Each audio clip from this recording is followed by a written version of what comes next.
భగవతా నారాయణేన స్వయం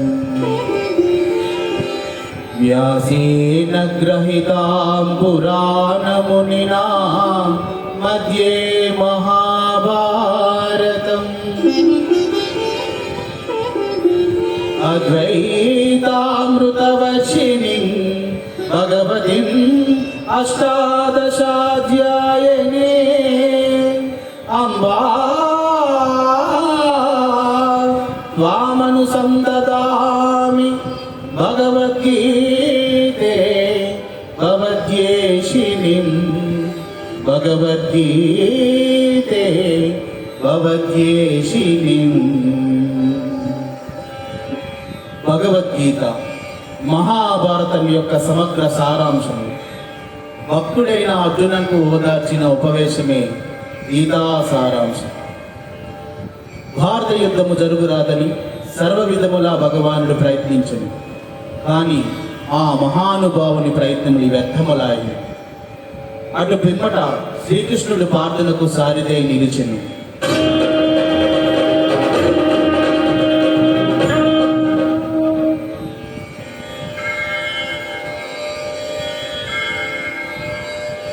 యుద్ధరంగమున అర్జునుని కోరిక మేరకు రథములు నిలిపెను. అర్జునుడు ఉభయ సైన్యంలో గల తండ్రులను, గురువులను, మేనమాములను, సోదరులను, మనువులను, మిత్రులను చూచి హృదయం ద్రవించి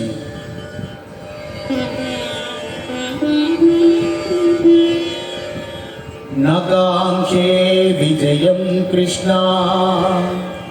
నచ రాజ్యం సుఖాని చ ఇన్నో రాజ్యేన గోవింద ఇంభోగై జీవితేన వా ఇంభోగై జీవితేన వా.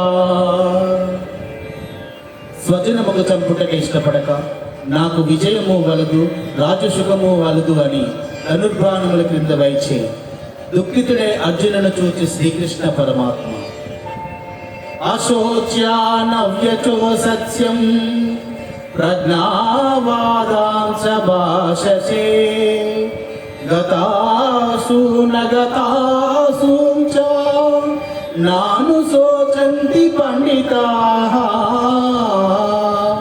నాను శోచంతి పండితాః. దుఃఖింపదగిన వారిని గూర్చి దుఃఖించట అనుచితము. ఆత్మనాత్మ వేముకలు అనినిత్యములైన శరీరములను గూర్చి గాని, నిత్యములు శాశ్వతములైన ఆత్మల గూర్చి గాని దుఃఖింపదురు.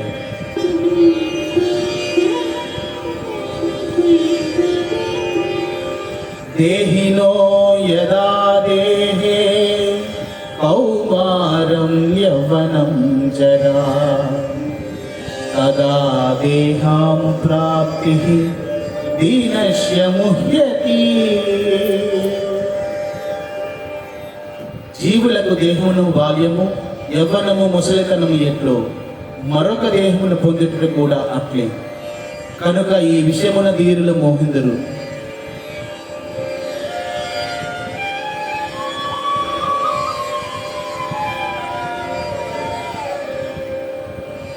వాసాంసి జీనాని యదా విహాయ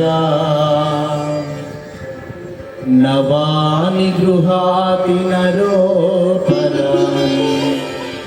తదా శరీరాని విహాయ జీనా అన్యాయి సంయాతి నవామి దేహి. మనుష్యుడు ఎట్లు చిరిగిన వస్త్రమును వదిలి నూతన వస్త్రమును ధరించును, అట్లే ఆత్మ జీర్ణమై శరీరమును వదిలి క్రొత్త శరీరమును ధరించుచున్నది.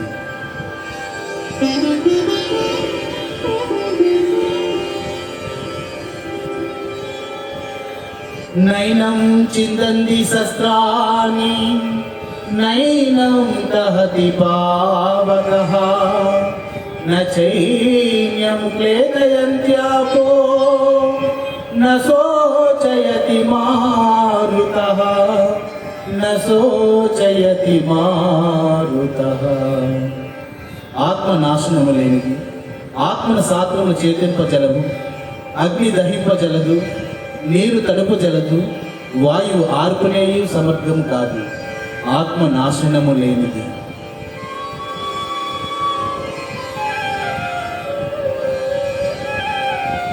జాహస్య హితుః మృత్యుః ధ్రువం జన్యపుదస్య చ తస్మాత్ పరిహాతేః న త్వం శోచితుమర్హసి, న త్వం శోచితుమర్హసి.